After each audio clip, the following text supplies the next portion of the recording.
So just to remember, download OneFootball. There for all the statistics.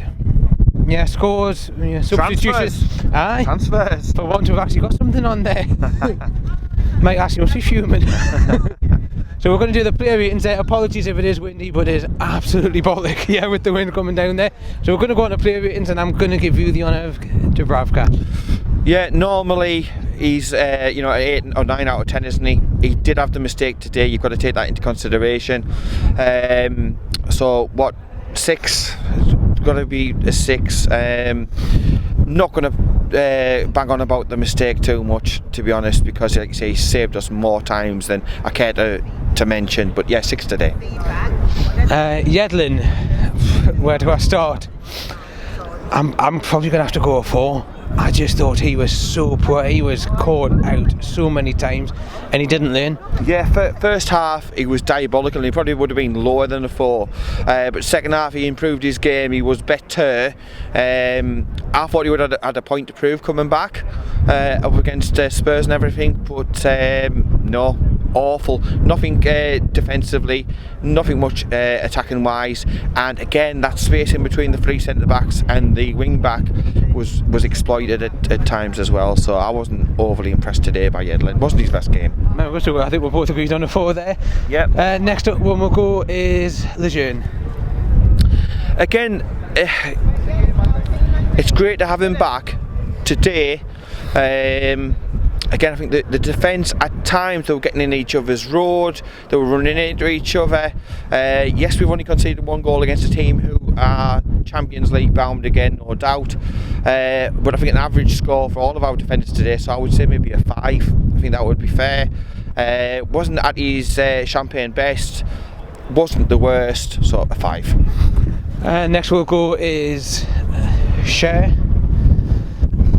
I think we're probably going to have to go 5 again across the back because they didn't do anything special. He did get the block off the line though, so that's the one thing I'm going to give him there. He was there, and 99% of the time he's been our saving grace there with a lot of things. So 5 this game, but I don't think we can really give much more for the defence. I don't think you can argue much differently. If you're giving Lejeune a 5, you've got to give Schar a 5, and then that takes us on to Lascelles. Again, I think a 5. What I will say is though, with Lascelles, he's had a bit of a renaissance as of late, but today, communication-wise, I wasn't seeing him talking much, I wasn't seeing him organising as much, and I would like to see that improved and back to how he was previously for the next game against Wolves. But yeah, bang in the middle, 5. And next we'll go Matt Ritchie. I'm probably going to give a 5 again because he didn't really... I'd have gone. The thing is with Ritchie, and I often say about him, huff and puff and all that. But today, especially first half, again similar to Yedlin, but probably even more so. He was getting caught, and they were playing triangles around him, and they were getting that space in between. Again, the 3 centre backs and the wing back. So positionally, I think he was getting caught out. But you've got to bear in mind he's a right midfielder playing in an unfamiliar position. Yes, he's played a few games for us there, but you've got to bear that in mind. But yeah, somewhere between a 4 and a 5, I would say. I'll probably give a 5 just because I do think he has that little bit of in there where he wants to try and do things, where I think sometimes Yedlin gives up. So I'd probably stick him with a 5 there. Next one we'll go to your favourite person, Hayden. Hayden, oh my word.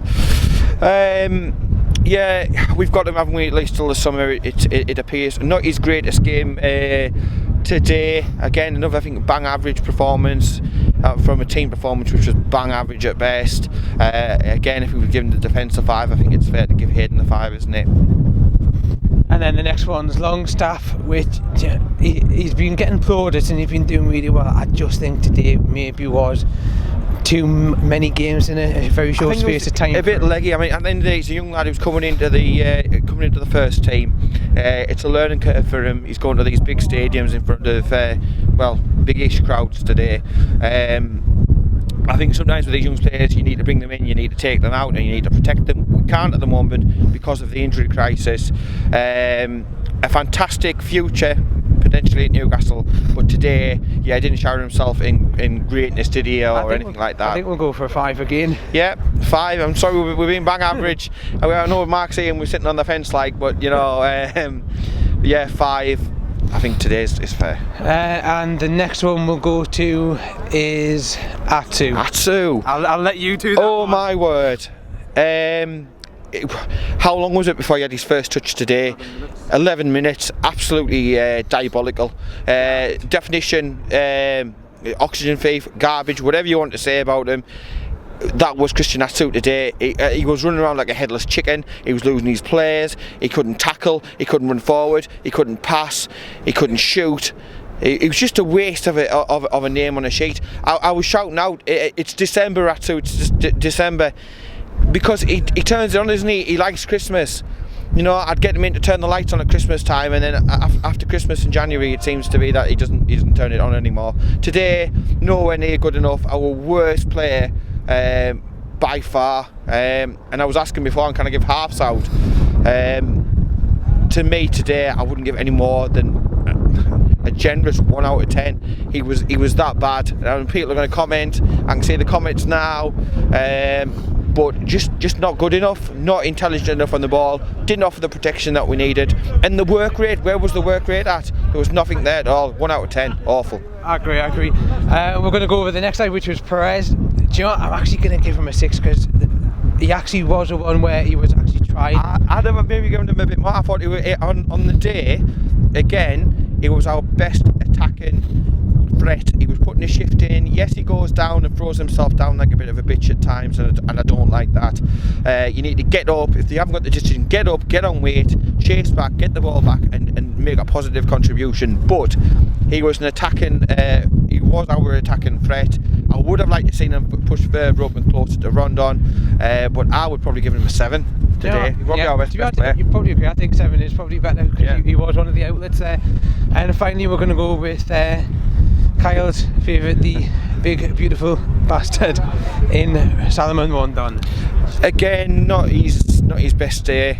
It looked a bit leggy, but again, Rafa kept him on for the full 90 minutes. Went close, didn't he? Went close. Shearer. Yeah, well, Chloe Shearer. Lee's just pointing out that we've got Alan Shearer's daughter just walking past there. Hey, we've seen some royalty today.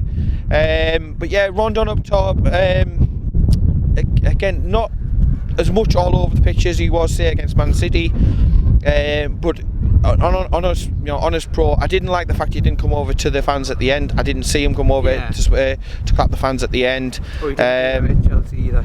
No, and he was straight off down the tunnel. I know it's a cold day and stuff like that, but you know, we've been up and at this since 4 o'clock this morning in the cold and stuff. So performance-wise today, come close.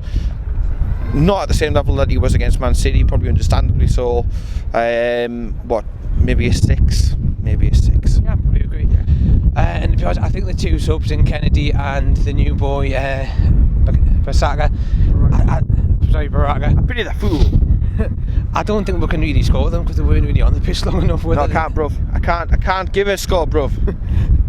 So no, I wouldn't go there. And finally, we'll go with Rafa. Yeah, today he didn't really have a lot of option, did he? He went with what he had. The bench was a bit threadbare. We need to get these players back. I will though say, you know, everybody knows I'm a supporter of Rafa.